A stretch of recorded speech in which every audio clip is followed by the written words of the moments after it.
Welcome to the Aligned and Thriving podcast, the best place to get the support you need to turn your working life from a struggle to a success. I'm your host, Judith Botel, and I'm a former burnt-out executive and eventually reinvented herself as a creative career and leadership development coach. This show is for anyone who is struggling with having time for yourself amongst work, family, caring for others, medical issues, community needs, and even the work of staying in touch in a digital age. So this is for anyone who has seen the cracks in their life and wants to turn things around.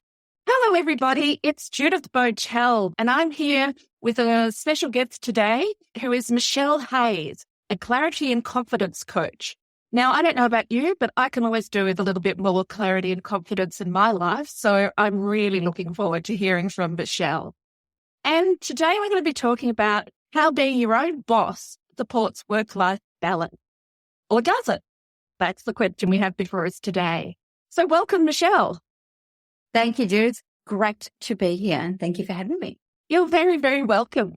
Okay, as always, I always give full transparency. So I'm going to say that Michelle is another old friend of mine, probably the one I've known the longest in this podcast series, in that we went to school together. We former students of Kildare High School, which doesn't exist anymore, so don't bother looking it up. But it was a wonderful school in some ways and not so great in other ways. But it did form some very lasting friendships for which I'm very grateful. And I guess I'm also very grateful to the old Facebook for allowing us to continue those friendships over time and over geographic distance and as our lives change and develop. So let me introduce you to Michelle. Michelle is a clarity, confidence, and internationally certified results coach who specializes in helping individuals unlock their full potential and achieve their goals with clarity and conviction. With over 30 years of experience in education and the attainment of 2 master's degrees, she brings a wealth of knowledge and expertise to her coaching practice. Her journey into coaching began in the online world in 2019, and in 2022, she transitioned from coaching teachers to empowering individuals in public speaking. However, it wasn't long before she recognised the profound need for clarity in communication and messaging across various platforms. This realisation led her to shift her focus towards supporting people in creating clear and concise messages and connecting with their ideal clients effectively. And Michelle describes herself as passionate about guiding her clients through this transformative experience and helping them articulate their visions and empowering them to confidently communicate their message to the world. Wow, that is a bio and a half. Let's kick off the discussion and we'll pull out more about how this transformation occurred for you and also what it means you're bringing to your clients. Okay. But let's start with something simple. What have you done lately to improve your work-life balance? First of all, full disclosure, as I said, we were chatting earlier, I'm not actually a big believer in work-life balance. In fact, what I have discovered, I guess probably particularly over lockdowns in Melbourne, is that there was so much pressure on people to get it right. This constant talk about, and then we went from buzzing around, running around, trying to do everything to kind of almost doing nothing all the time. And then everyone kind of reassessed all these kinds of things. And I do remember a speaker at an International Women's Day event that I was at talking to a bunch of young teenage girls. And she said, we get told all the time, girls can do anything, girls can do everything, girls can do everything. And she said, and the caveat to that is not all at once.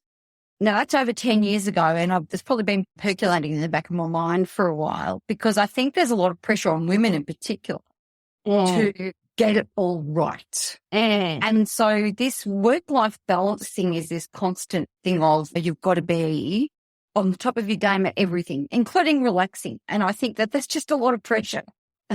So for me, probably I would be down the workaholic end of the scale as opposed to the unmotivated end. But I do think that if you create fulfilling work for yourself, then you get to bring joy into every day. I guess that's a version of work-life balance. Yeah. So that's a really long-winded answer, but essentially, because I just want to explain some context. So for me, doing what I do and what I love, actually scheduling things really clearly in my calendar is probably my number one savior, for want of a better word. Yeah. Fantastic. Yeah, I get that entirely. And something about this podcast is to explore all takes on what work-life balance is. Yeah, and I love that you said it's not a thing to get perfect. It's a way of organizing your life. One of the principles in that you're doing something that you love in your work. So yeah, it is a take on work-life balance. I'm looking forward to diving into this a bit more then. So can I just step back a bit? And when you were a kid, what did you learn about work and life and being employed or having a job? What were some of the things you learned? I learned completely the opposite to the way I think, as I suspect most people who were teenagers in the 80s did. We were conditioned, as you would know from our fabulous school, conditioned teachers and secretaries, but ultimately mothers and wives. Yeah. And I really, truly believed, it's quite naive when I think about it now, but that I would become a teacher, but that it would only even be a short-term thing until I was a full-time mother and wife and stay-at-home mother.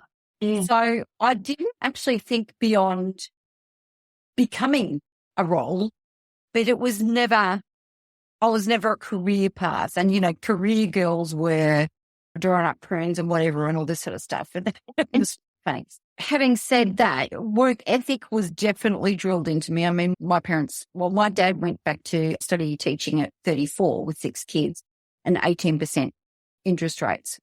So my parents worked pretty hard. They got up 6 mornings awake and did a 4:30 a.m. or did a 5 a.m. paper round, got up at 4:30, 5 a.m. paper round 6 mornings a week. Mum worked full-time in the city as well. And then they both worked on Saturdays and public holidays in a casual job. So I was very much brought up in the harder you work, the more money you bring in, the more things you can do. Yeah. And I mean, essentially, if you want to make money, you either have to sell something or you have to earn it. So it's not completely wrong. And also this concept of earning downtime. So when you're 12 in particular, which was my most social year of my life, it was, well, if you've got something on a Saturday night, then you need to do all your study on Saturday and you need to do your room and do the stuff around the house. You've got to earn the fun and then you've also got to pay for it somehow. Oh, yeah. This is all really familiar. Possibly the only difference is I was the youngest in my family of 4, but the parental messages are very clear. I think the only thing is that as the youngest, I got a lot more leniency in the family around. By the time they were raising their 4th teenager, my parents were probably like, just go out, but, try and get home at a reasonable time and do it. Right. They were a little bit more, the boundaries were a little bit more lax for me, I would say, than my siblings. Vastly different to the eldest. Yes. Now, are you the eldest? I'm the eldest of 6. Yeah. Yes, yeah. I had to report in whenever I got home and all that sort of stuff. No, to be fair, my parents did the best job that they could do. Absolutely. With the knowledge that they had at the time, and they were juggling a lot. So no kind of recriminations or anything. It's just they learnt from their parents and society around them and like we do, and so she'll continue. Yeah. But it is so true that actually, although they're not wrong, as you said, the things about the harder you work, the more you should have, and the more you have, the more you can do. And yes, and you burn your downtime. I think that is probably still in a lot of our background, that in our generation anyway.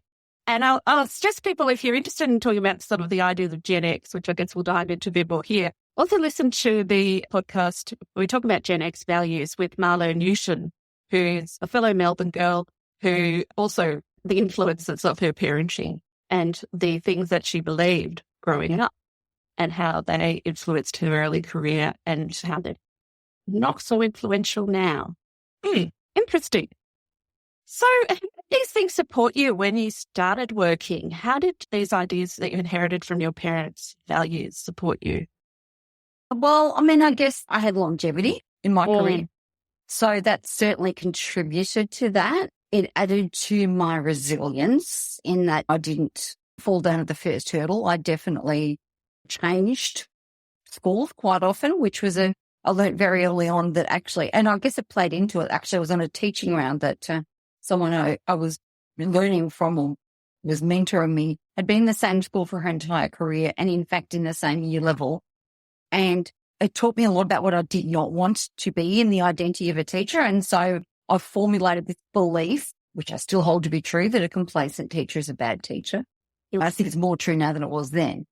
And so I didn't stay in school for the longest I ever stayed in a school was 5 years because I was always back getting fresh and innovative. And so whilst a lot of the work was familiar, I was always interested in my efforts, I guess, coming into fruition and coming up for challenges. And so it definitely influenced all of those kind of decisions for sure. Yeah, great. Yeah, resilience also came through. What Mana was talking about is one of the values of Gen X is that we do seem to have a good debate of resilience. The other thing was humour. We use humour quite a bit. And it's a word of disrespect of authority, but not totally obeying authority too. I haven't quite got my language working right here. But yeah, that sort of idea that authority is there, yes, but there's a bit of a, bit of a cheat to the authority as well. Do you think that was part of your life as a teacher? Definitely not the last bit. No. Yeah. I'm a massive rule follower. But having said that, that is also coupled with there's a certain defiance. There certainly was a rebellion hidden in there because of the structure of the world, actually the 80s were a golden period. We just didn't know. We really didn't know. We were teenagers. Our brains weren't formed. We didn't take advantage of it properly, probably. But yeah, no, I'm the rule follower. And so I think there was always a lot of pressure to do it right and follow the rules and do the right thing. That, of course, then caused internal conflict for me when my values were challenged by the person in authority having a different approach to me. So as an adult, particularly in my late 30s, early 40s, that started to present some problems. That is such an interesting pattern. I see that coming up in my clients a lot, that they come feeling stuck, but it actually is not necessarily stuck. It's this conflict of values coming through. Mm-hmm. And what really worked in your 20s perfectly, it gets really uncomfortable in your 40s. And something needs to change. So I guess this is where it's time for us to perhaps look at some of those challenges when you came into this big change in your working life. So do you want to tell us a bit about what you were being challenged by and what you were trying to do to fix that from your teaching days? What were some of the signs for you that you needed to change from teaching? I had held a long belief, I was probably not worded very well, but I had a belief for a while that, again, going back to the complacent teacher being a bad teacher thing, I was never in it for racking up the years. I was always, I will do this for as long as I am vibrant, passionate, and the second that I hate it, I've been there too long and I don't want to get to that point before I exit. Uh-huh. And the average age of teachers in Australia is 47. Which is something I learned during the pandemic. No, that's not necessarily a bad thing. It's just you could build a whole podcast around that if you wanted to. But things are different now because a lot of people are coming back in who've had a break and they're coming back in. But I didn't want to be one of those people that I would, and we had some at our school, I would have said we're in what I call the retirement holding yard. And I'll just do another 18 months till I can get my superannuation and really shouldn't be teaching. And really, we definitely had a few of those in our school experience and you could probably feature them as well. Not to say that an older person can't be vibrant and amazing and interesting and contribute enormously. I'm not saying that for a moment. But I never wanted to be that person rocking up for the sake of rocking. Passion is important to me. And living my life with purpose is important. And I guess subconsciously I was always looking for an avenue about what's going to happen next. What's the next phase going to be? Had no idea what it was going to look like. And I had also done a bit of study along the way. So once you do any kind of postgraduate study or any study, you broaden your thinking and you see different perspectives of the world and then you can't kind of unknow what you know then. So there was definitely an element of that.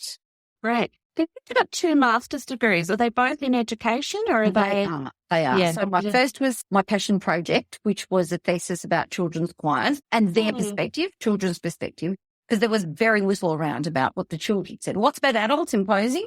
And that's been a recurring theme in my life and not much about what are the kids saying, let's ask them. So that was what I did it about. And then my second was not a thesis, so by coursework, which was in student wellbeing. So another passion, so thing that was children, obviously. So that's Yeah, they both contributed to my work enormously. Yeah, but I can imagine bringing quite different perspective to what you would have learned as a graduate or an undergraduate. Yeah. The thinking. I mean, I don't think the student wellbeing was a phrase that popped up very much in our years. It was called welfare for a while, but that has kind of quite a loaded connotation to the word. Right. Wellbeing is a vastly different thing when you think about that word as opposed to welfare. Yeah. So just as a recap, you were feeling you didn't want to hit the point where you did not like going to work. No. So you were actively aware this could happen. And so what was the point or the opportunity or what happened that you went, okay, going to change? I'm mad for professional development and going off and learning new tips and tricks and skills, even if it's just a one-day thing. And I went and did this terrific thing called Plays Away, which is amazing, it was about building empathy actually in the classroom. And I started to do that. And then one of my colleagues was involved in a program which was essentially a coaching model. I didn't know what any of this world was. At all. So it was all very wide-eyed and what's this exciting thing? And so essentially what he did was go into Catholic schools and run a wellbeing program, the banner of the Catholic faith, and work in a Catholic school, obviously. So he was moving interstate and needed someone to step in and take over. So I actually sort of bought the whole kind of thing from him. And that's where I started. So that was my big leap. It was just before I turned 50.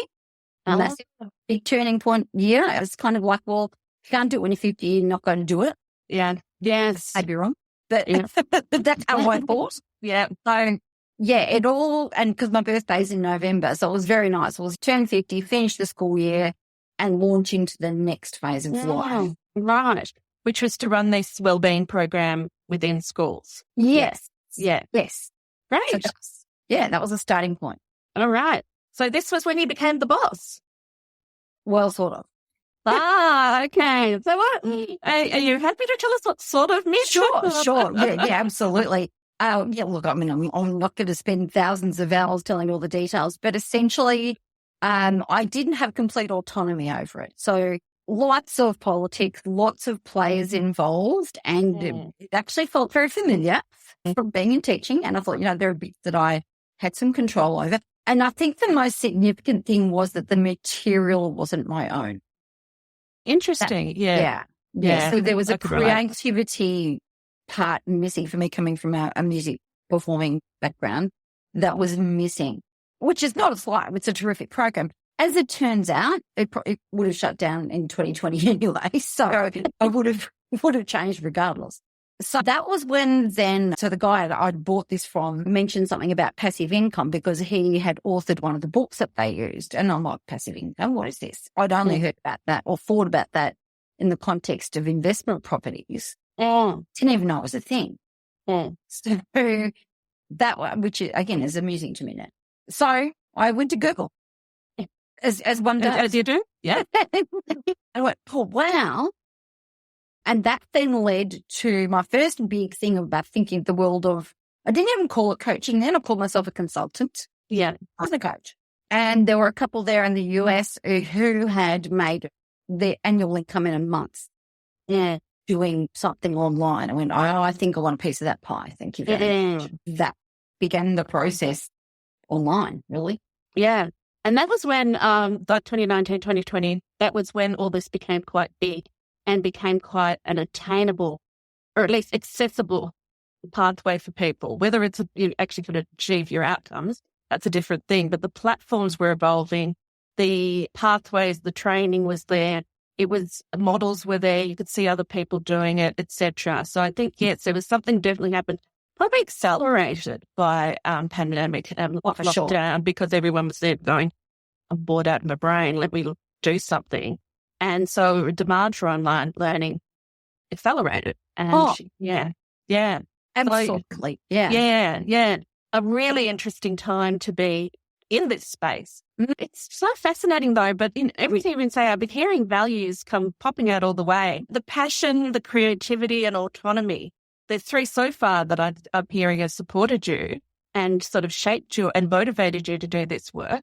now that you're coming into this next phase of clarity and conviction, clarity and confidence, what shifted you to work there? What happened from working with teachers to working with people in business? Well, working with teachers was a default position because I thought all I knew. Right. And so that was about my own self-confidence and my own credibility is probably another value. So I was about having the credibility that people would accept. Not that I didn't challenge that, because then, of course, I had colleagues and there was a thing about showing up online and how do I then go public and say I'm doing this when so many of my colleagues are friends with me on social media. And there was a massive thing about being judged. But what I found over the process of working with a few different coaches in that time, including the one where we first met, who was a very successful Australian a business owner, is I just couldn't quite pinpoint what it was. Number one, that I wanted to do exactly. Number two, who I wanted to help precisely. And most importantly, number three, how did I explain it in a succinct way? And that was a struggle for the best part of 5 years. One or more elements of that. And as it turns out, it's probably the most common problem, apart from money, that people struggle with. Yeah, I agree. Totally. When I started out coaching, one of my clients said to me, don't worry about your niche because your niche will find you. And I thought that was interesting because everybody at the time was going, you need a niche, you need a niche, you need a niche. And I think it took me quite a while to work out who my niche is. And it's kind of just the people who turned up at my door.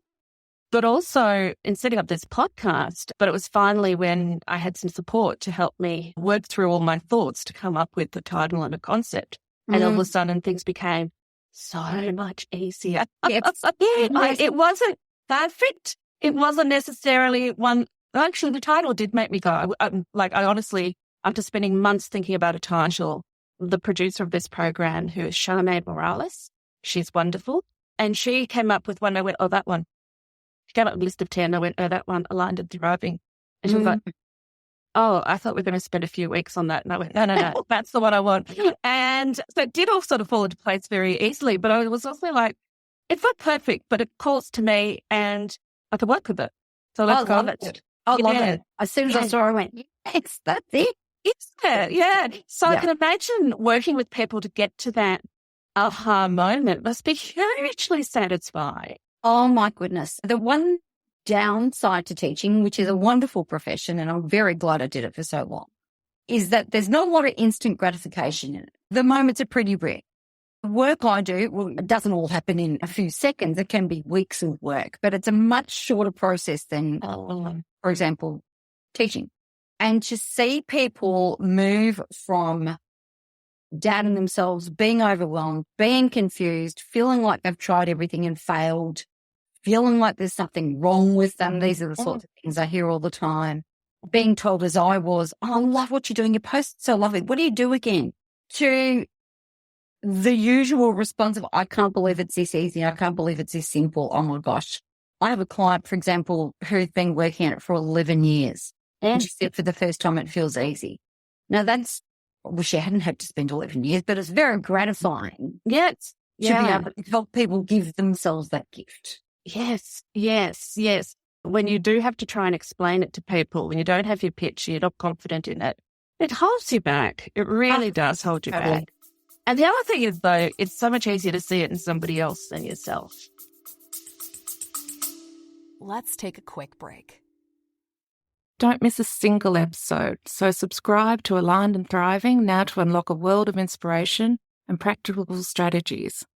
And if you have subscribed, why not check out our IG account or join our community to navigate your own way to a happier and healthier working life. Yes, absolutely. So you sometimes have to hold yourself back from saying to somebody on day one, oh, this is actually what you're doing, to allow them to do their own process. Yes. And that also happened with me. I mean, I was working with public speaking, and yet as a side thing to get some testimonials and build some credibility, I was helping other people because their messages were so obvious to me. And then my coach said to me, why are you doing the public speaking then? If the market's telling you they want this and you're good at it, then why aren't you doing that? She said, ironically, you're not being clear. And because it was, a millimeter from my nose that I didn't see it. And that is really, really common. Yeah. That's so cool. So cool. And I really relate to it, that feeling when people say, well, why don't you just do this? And you go, oh, yeah, I could. Yes. It's Charmaine gave me the title. I went, oh, yeah, that's exactly what I want to do. And all my fluff just went out the window. Yes. So when did you realize that you could be the boss this time?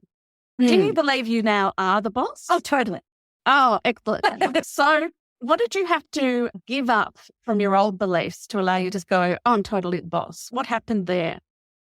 I had to let go of a couple of things. That the stable, regular income is not an easy thing to let go of. And I don't recommend people just simply flip the switch. I would definitely say straddle the two until you can manage it. So that was definitely challenging. There are people who model doing things a certain way. So they say, if you want to be successful, you have to get up at 4:30 in the morning every morning and all this kind of stuff. And I'm like, for me, I hear 4:30 in the morning and I'm taken back to my parents in the 1980s doing that paper round. So I was like, no. Now, strangely enough, being in my towards the mid to late part of my 50s, I wake up early anyway. So I get to choose. I get to go for a walk in the morning. I get to do that. I get to sit and journal. I get to have a slow cup of coffee. Any teachers who are listening would be familiar with the fact that you rarely finish coffee and you can't go to the bathroom anytime you want. I get to do that. Yeah. I get to schedule my day in a way that works for me. And yes, at times it is hard work, but it's a different kind of hard work, and it's hard work of my choosing. Yes. Yeah. Yeah. Just think the other aspect is I also get to choose who I work with. Yes. That's a bonus. That is a bonus. Tell us what that gives to you in terms of work-life balance, being able to choose who you work with.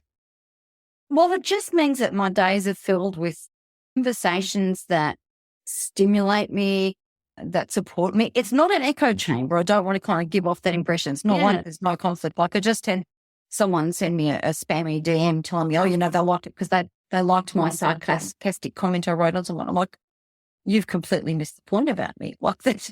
And it's okay because I don't want to work with you because you're not heart-centered. I'm like, what? So it's not like you never have, listen, but I get to work with people who understand me and I don't have to convince them to understand. It's not that I'm not looking for people to come worship me or idolize me or even necessarily model me, or I can certainly teach them some things, but I'm very much about empowerment, and the people who come to me are very motivated and want something different, but walking that path together. And ideally, and this is the teacher of me coming in, ideally, my clients will actually go and do better than me. And that's kind of a big goal. I want them to go and have great successes that are beyond what I do. Yes, absolutely. I love what you're saying about that you work with people who are motivated. I've had a conversation with another coach who, and as I was saying, more values coming out, empowerment, empowering other people are really important. And I guess success is in there too, but in supporting other people's success as well. I was talking to another coach about free consults. Do you do them? Do you not? And I say, well, I do them, but I don't offer them to somebody necessarily. I don't offer them. They're on my website. So if you find my website and you find the booking link and it's on the front page, it's not that hard. But if you find the booking link and you book into my system, it shows that you're willing enough to come along with my way of working. I'm trying to say this in a way enough, like you've passed those first few tests to go, okay, you kind of are willing to go along with a system that may not be completely your choosing, but you're willing to do that. And that I think that means we can work together.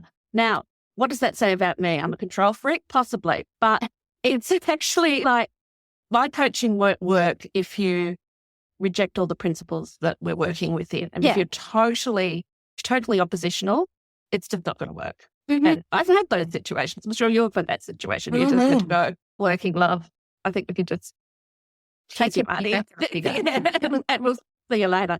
But you're not going to change me. I develop and I learn and I'm always evolving in this process. But it's like, I know my process works. If you're willing to give it a chance, I'm sure it'll work for you. Mm-hmm. So it's kind of like that little bit of, if you sign up to the consult in the way I want you to sign up to the consult, it'll work. Yeah. And it's funny how you find those little tips of your client, your ideal clients, to go, is this going to work or is this not going to work? It's those little nuances of coaching once you've been doing it for several years. I mean, I've been in the game 10 years. It's really interesting how you find the people that work for. Yeah. You just go. And also sometimes that surprise you where they come from and how they evolve. Yes, And how you absolutely. evolve. Yeah. I just love the process. It's so interesting to see people change. I mean, last week I had Casey, who was a client of mine, or she was at a program I ran, and she said it was life-changing. And you kind of go, oh, I feel really warm and fuzzy about that. But in a way, yeah, it totally was. And she's going on and doing brilliant things. And it's such a satisfying to be able to partner with people as they go through that transformation. Oh, for sure. Yeah. And look, I can say clarity and confidence, they're so important to making your own way. Being a boss, you do need both of those things. Yeah. So would you go back to the old ways? No. Okay. So instead of going backwards, what's in your future? What's coming up next for you? I'm a growth period right now. So it's funny, this comes up a lot with my clients in particular, is the scene in, that's all, but I've been doing this and I know it could be close, but it's just, and that's that last little bit. And I reference the Shawshank Redemption. And I say, if he hadn't crawled through the sewage, he wouldn't have got out. And he was so close at that point. And there's a lot of that in this. And there's no, rightio, everything's done, I'm good now, I'm settled. Unless I guess you sell it and walk away and you're retired, which I can't even conceive of that concept, to be honest. So for me, I've got a number of things sort of happening. I work with people one-on-one, and that is the most gratifying thing. Yeah. And I do that, and I do clarity sessions with them, and it takes probably 4 to 5 to really kind of get it right, unless they've done a lot of work prior to it. So that's really gratifying, and then they can go from there. Once they've got their message, people are generally flying as the foundation. They can build the rest of their house, and off they go. I then also went and got myself a coaching qualification because credibility is so important to me. Yeah. So I did. And that's an 8-week rapid results program. It's actually what it's called. And that is the most fantastic thing. And guess what it's all about? Clarity. Yeah. So it doesn't have to necessarily be about messaging. But if mindset, according to Bob Proctor, mindset's 95% and strategy's only 5%, and you got to give people both. So I now have that as well, which is awesome, and that supports my work. I have a brilliant mastermind, which is invitation only. And those were just soaring. They're amazing. And then I just launched a low ticket program, which is $7 subscription per month. Now, obviously, there's no coaching involved in that because I just simply don't have the time and hours to do the $7 now. But basically what I teach, I've broken it down into sort of a do-it-for-yourself course. Oh, great. But that's the next thing. I'm writing my book, and I'm also planning a retreat or a couple of retreats. So there's a few things happening. Right, great. And so this is all on your website. Where can people find out more? Yes, they can find this on my website, which is livingwithgrace.com.au. And of course, there's a story behind the name. And once you check me out, you'll find it more behind it. And I think you suspect you probably know part of why the name is the name. And then actually Facebook is the place where I'm probably most print is probably the best way. My website is Do Not Expect Perfection, but it's up there. So you can find me, but you can definitely find me on Facebook. That's the easiest way. I have a public profile and there are links to my groups on there. So that's the easiest way to find me.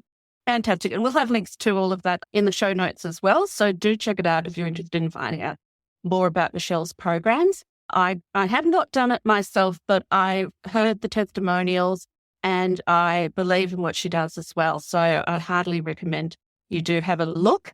And the difference, if you've been struggling with being able to do that elevator pitch or just answer, what is it that you do? And you're in this space of helping other people, but it doesn't have a necessary title, just do it. The relief you will feel in having something clear, concise, and that you're satisfied with, it's invaluable. So I don't know what you charge. It's worth every cent.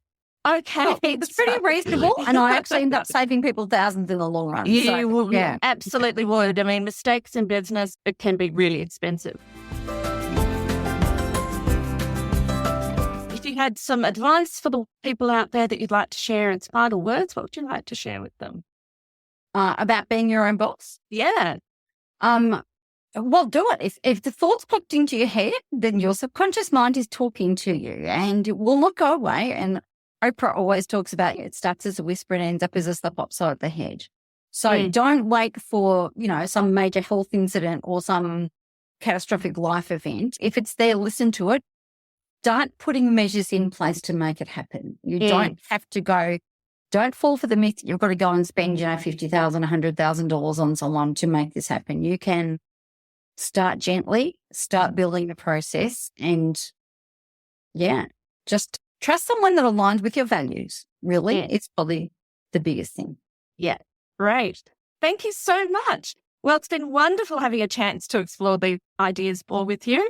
It's great speaking to other coaches because you do realize that not just you, but also you learn from each other. So it's been a fantastic conversation for me and I hope it is for our listeners too. Okay, so we'll sign off now and we'll see you all next week. Thanks, Michelle. Thank you, Judith.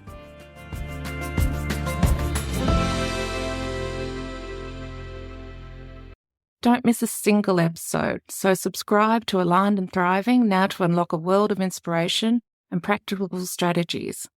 And if you have subscribed, why not check out our IG account or join our community to navigate your own way to a happier and healthier working life.